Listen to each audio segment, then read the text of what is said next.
Cube Radio. Salut, c'est Charles Tran avec l'équipe dans 5 minutes. On s'intéresse aux sciences, à l'histoire et à l'actualité. Aujourd'hui, on parle de guerre, de cyberguerre.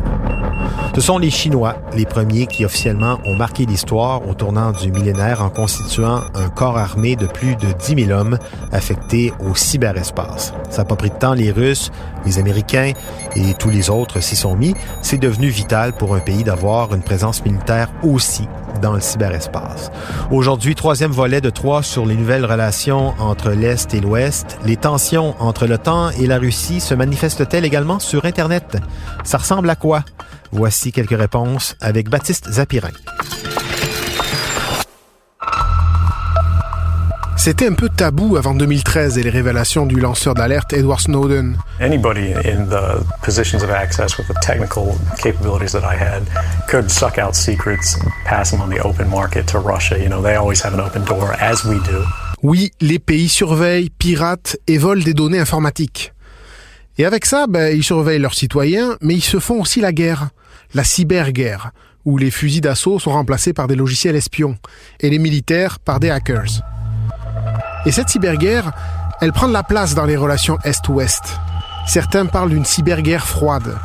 Il suffit de repenser à l'affaire de l'ingérence russe dans la campagne présidentielle américaine de 2016, conclue par la victoire de Donald Trump, dont la complaisance avec la Russie en a surpris plus d'un. Once they hack, if you don't catch them in the act, you're not going to catch them. They have no idea if it's Russia or China. Des pirates informatiques russes auraient attaqué un fournisseur de logiciels de vote électronique. La Russie aurait lancé une horde de trolls sur les réseaux sociaux pour soutenir Trump, discréditer Clinton avec de fausses nouvelles et harceler ses partisans. Pour l'administration américaine, c'est sûr, Poutine est derrière tout ça. 13 Russes sont inculpés. Why would you allow an attack like this on the United States? А почему вы решили? Why have you decided the Russian authorities, myself included, gave anybody permission to do this? Cette histoire, c'est pas un cas isolé. 27 millions d'attaques informatiques lancées rien que dans les 6 premiers mois de 2018, selon la firme de sécurité NS Focus. Si vous vous connectez à une mauvaise page web qui contient un virus, il peut tenter d'infecter votre ordinateur à chaque minute. C'est comme ça que ça se passe. Ces attaques sont bloquées la plupart du temps, mais parfois non. En mai 2017, par exemple, a lieu le plus grand rançonnage informatique de l'histoire, l'attaque WannaCry. Plus de 300 000 ordinateurs dans 150 pays sont infectés par ce logiciel malveillant, surtout en Inde, aux États-Unis et en Russie. Il se télécharge en visitant un site web ou en ouvrant une pièce jointe dans un courriel, on n'est pas sûr de la méthode. Puis il crypte les données et oblige les victimes à payer entre 300 et 600 $ pour les retrouver. Ou pas. Un chercheur chez Google, puis plusieurs États, ont remonté la piste du virus. Et pour eux, le patient zéro, l'ordinateur dont tout est parti, était en Corée du Nord. Un mois plus tard, le logiciel NotPetya s'en prend à de grandes entreprises et banques un peu partout en Occident, mais surtout en Ukraine. Tiens donc, l'Ukraine est justement fâchée avec la Russie depuis que Poutine a annexé son ancien territoire, la Crimée. Ça prend pas longtemps pour que plusieurs pays européens accusent la Russie d'être derrière la manœuvre. Mais il faut pas croire, à l'Ouest aussi, les Américains savent pirater. Avec la Russie et la Chine, ils sont dans le premier trio d'attaques dans le monde.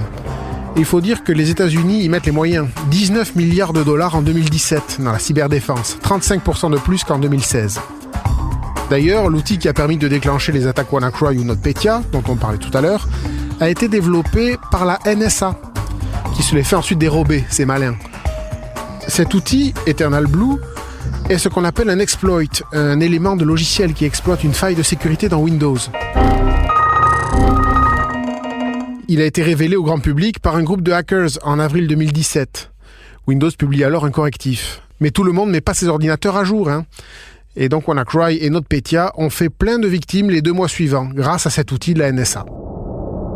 C'est toute l'ambiguïté de ces agences de surveillance d'ailleurs. Elles repèrent des failles informatiques, mais plutôt qu'alerter pour les corriger, elles ne disent rien, pour pouvoir s'en servir comme arme.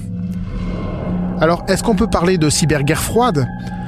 Le problème, c'est qu'il est parfois difficile d'identifier les auteurs d'une attaque informatique. Ils peuvent, oui, être salariés d'un pays. Il y en a des milliers dans l'armée chinoise. Ils peuvent aussi agir pour leur propre compte. Mais les attaques sont là. Elles nuisent à des intérêts politiques et financiers. Des agents sèment la paranoïa à coups de fausses informations et de cyberharcèlement sur les réseaux sociaux.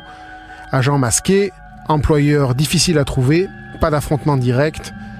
Ça ressemble pas mal à ce qu'on pourrait appeler une cyberguerre froide, oui. Ouais, les Chinois accusent les États-Unis accusent la Russie, tout le monde se méfie de tout le monde. Ça entretient la peur et la paranoïa. Guerre secrète, invisible, dont les effets se font pourtant sentir dans le monde réel. Des campagnes de désinformation massives aussi. Sans doute l'aspect le plus visible dans ce nouveau type de conflit. Merci beaucoup, Baptiste Zapirin. C'était en 5 minutes.